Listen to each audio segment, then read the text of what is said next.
Hello students, I am Arpan Ghosh from the Department of CSC and from Holdia Institute of Technology. Today's class will be on CPU from the module 3 and from computer organization and architecture. So as you know, CPU is the central processing unit. This is the brain or the main component of a computer system. It's basically based on three things, namely ALU.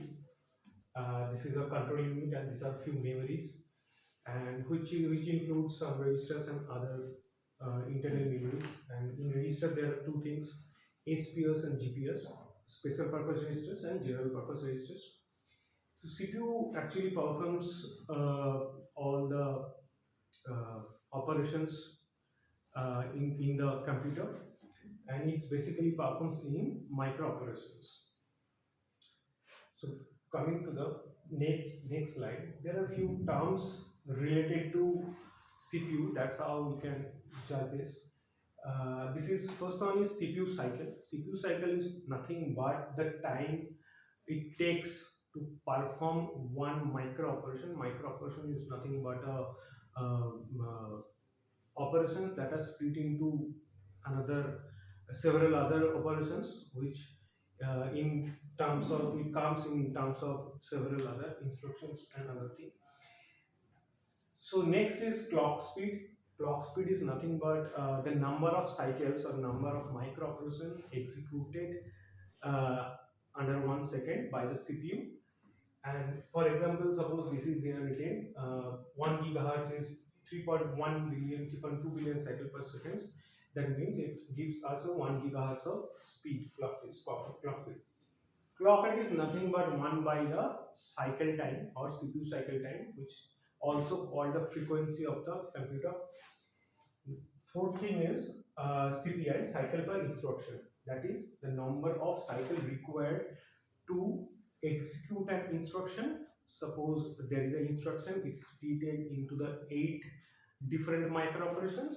So then we will call it 8 CPI of that instructions. That means it needs at least 8 cycles to completely execute that instruction. So the last is the CPU execution time, which means, like I said, to calculate for one instruction, it actually takes the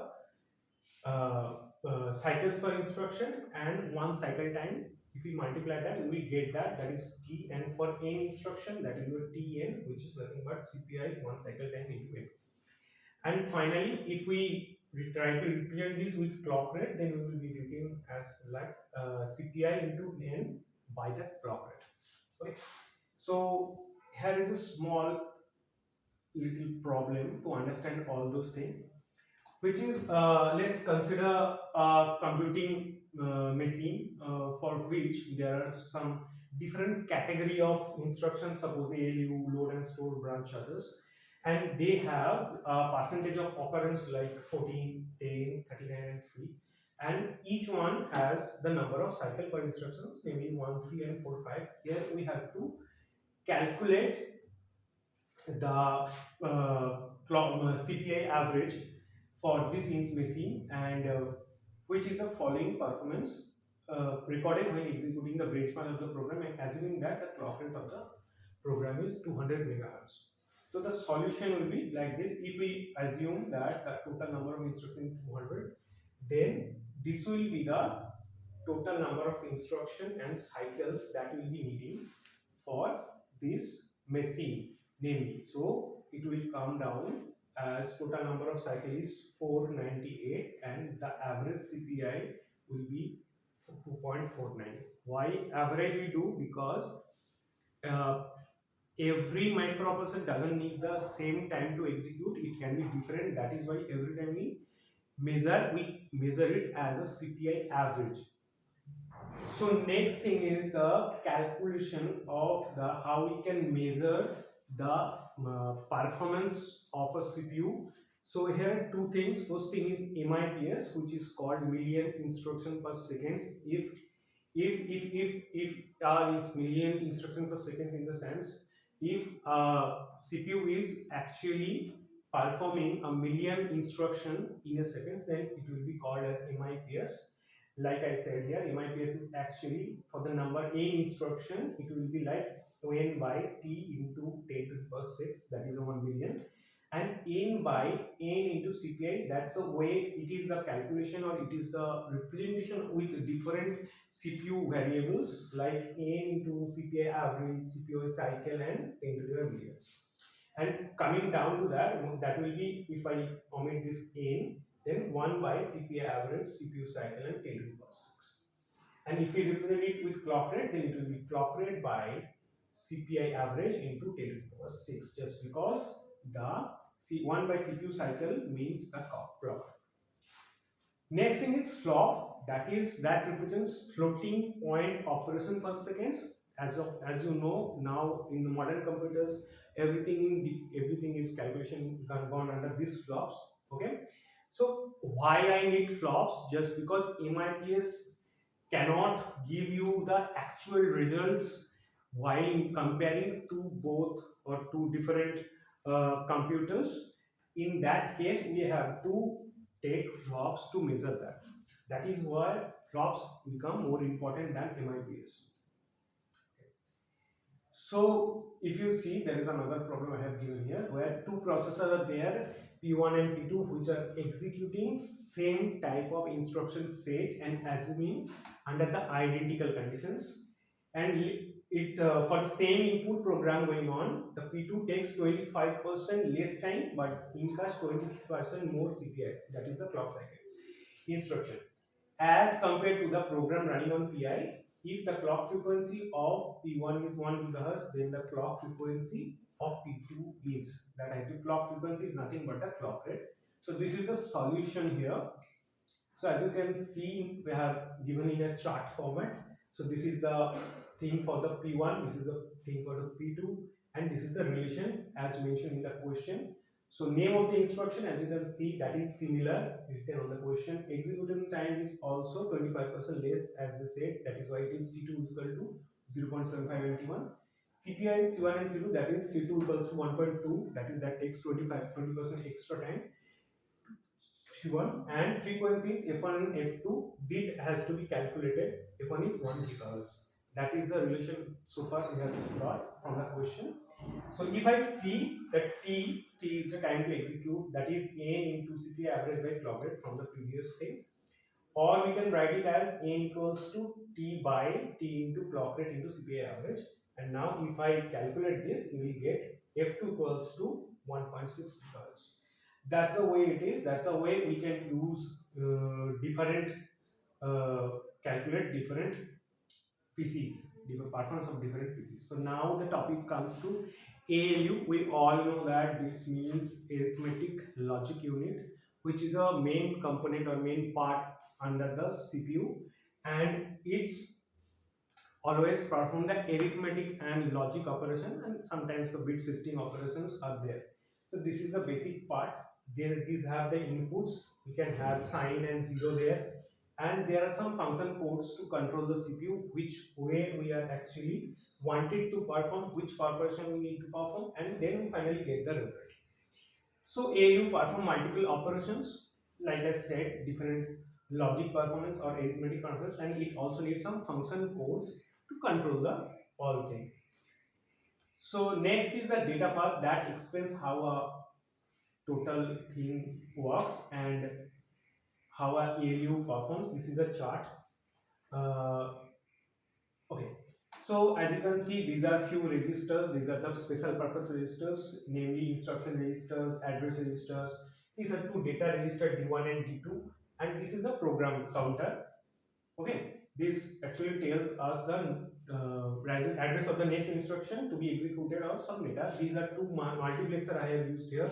This is our main memory. Okay, and this is the ALU. Actually, that how it works. Okay, that's here we can get to know how the data path works and how a control memory works. Okay, so this is the thing. Like I said, that how a whole thing works. From here, it will go to the memory. Memory can have only two instructions, read and write.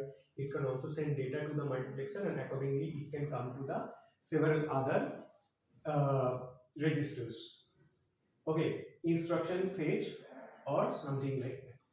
So here I have given example of data path, like I have to transfer some data from memory, which is memory program counter data, to the instruction register, and this thing cannot be performed in a single instruction. So that I have divided into two different parts. One is I have to get the data to the address register, and then I have to get the address register data that is in the memory to the instruction register, and we have to increment the program counter by 1.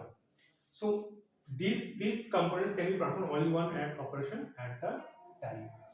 So if you see this, while performing this from the program counter data, we have to take this to the address register. As you can see, it comes to the multiplexer here. So suppose I have given here out. Yeah, I have given here out. That is why this is 1 and everything else is 0. And suppose from here it goes to the ALU like B, and suppose A of B it is given, and some function code is working the way it goes to that value, that program counter value comes to here, and it actually transfer the data to the address, transfer the address to the address register, so that memory can fetch it.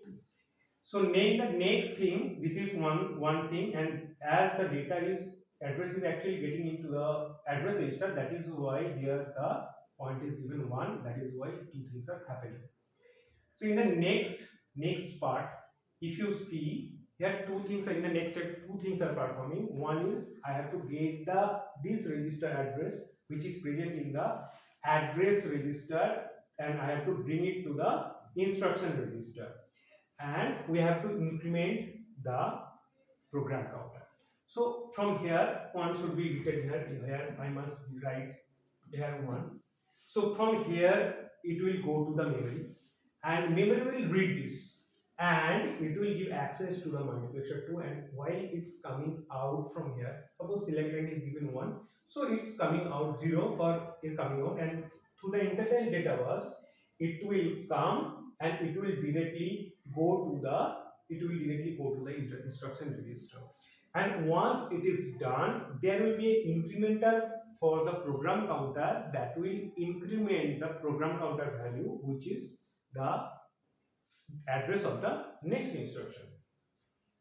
So next topic is, that is how micro operation perform, or a data path works, or the several other special purpose register, general register, and other thing, or combinational circuits ALU work simultaneously to give us the result we actually acquire to be performed by the CPU. And control unit is another thing which creates several other parts, like you can say we have a clock here, we have a flag. These are all the inputs. We need some instruction register. As a result, we get some control signals or control bus using through, and these control signals using the CPU to perform several other performance. So there are few variables, like I said, clock, instruction registers, control signal within the CPU to perform this, and control word. Control word is nothing but the thing that actually generated by the CPU or control unit, which actually give us a brief idea how the micro operations are getting performed. If you see in the previous example, like I said, when we are performing this data from, I have to take program counter to IR. Here I have seen several. These are the actual components. Those are actually present in that scenario. And as you can see from address register, that the address was actually got into that register. That is why it is 1. And here you can see the program counter. From the program counter, the data was out. That is why it is 1.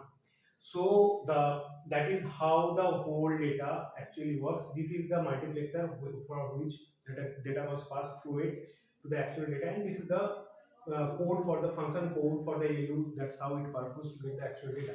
So this is the whole control word that will be generated by the control unit to perform the specific data.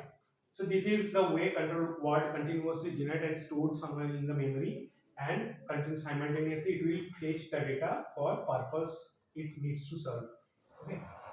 So control unit organization. This is the control unit organization. It's basically that's the way control unit performs, and We have a two type of control units. One is hardware controlled control unit, and another is microprogram control unit. So coming to hardware control unit, control logic is implemented within with gates, flip-flop, decoders, and several other registers. So that gives it a very good advantage, which is it's become very fast, and it works faster than even microprogram control unit. So what is the disadvantage of that? It rearranging the wires among the various components is very tough, and updation of the control logic is very different, very difficult. So CPU execution instruction by several microoperations. That's why it performs very well. Hardware control unit. If you see, this is the basic diagram of a hardware control unit where we can see incoming instruction register that uses a decoder to send several other instructions in a different way. We have a time generator that used by the clock, so that different time we can put the timer or clock pulses into the control signal. Time to time it will generate the several other control words, and there is an instruction set input by this, and there are several other flags, whether it is working, it's busy, it's not, everything will be given to the control unit, and as a result it will give us a control signal that will be conveyed by the control buses to the other components. So that's the way actually hardware control unit or uh, uh, actually works. So this is the basic one of the most common thing of a hardware control unit. Next thing is micro. Oh, what I've done. Micro programmed control units. Let's leave it that way. Control logic is actually implemented here to use for this microprogram. Here one of the drawback from the hardware control unit solved very easily. That is the updating of control logic is very easy, as we are doing this with the microprograms. That is what it comes from, but slower than hardware control unit, just because it was not using the surface. It takes some time to execute or something like that, so that it gets slower than the hardware control unit. We also need a control memory, like all possible control words are stored there. Whatever we generate control words, we stored there, and we that is where we call it control memory. And based on the requirements on the specific control word needed, we use that and we fetch that from memory. Okay. So coming to the last slide, this is the microprogram control unit. So you can see here we have written it has a distinct several instruction. That means the instruction set architecture of that CPU is 16. What does that mean? Actually, we can actually predeterminedly define how many different instruction can be executed in that CPU. So in this case we have 16. So that is where we call it as ISA, or instruction set architecture of that CPU is 16, and each having 8 microoperations. Like I said, when I divide each instructions, it becomes 8 microoperations to perform separately or one by one. So the CPI becomes 8. Cycle per instructions become 8, as it performing 8 distinct microoperations to perform the whole instruction. So here you can see that I1, I2 until I16, that are the different 16 instruction, and this is the control word actually generating to perform each of those micro operation, like the CW1, CW2, CW3 and so on. So this is how the control memory actually set up, and we can predeterminedly determine this before how we can want to actually want the architecture to be present. And while calling it, suppose you want to call the I2, we can choose from these 8 micro operations which one we are actually wanting, and the way wanting we can decide that. And if we want all of them, we can do that also. We can execute those one by one, and that's the way it becomes. Okay, the total number of here control word has become 16 into 8, which is 128. Okay, so That's for the today's class to coming to the top. So this thing is very important. How the control word is actually works. That's what I'm actually defining you to the last. That these are the actually single considered as a single control words that's actually stored in a matrix format in the control memory. Okay, this is the control unit, and that's the data path. Actually, that's the way actually the whole thing works. Each time control signal will generate, and every time it's generated for some micro operation, and it will perform like this way. Like it will work like this is the, as you can see in the address register, there is the thing in and out. If it is entering something, it will be one, and another one will be out. That means it will be zero. Suppose here also we have given something like, if while the data was going out, I have given some select input so that you can get the actual result out. So this is the this is the class for today. uh, Thank you very much for the class.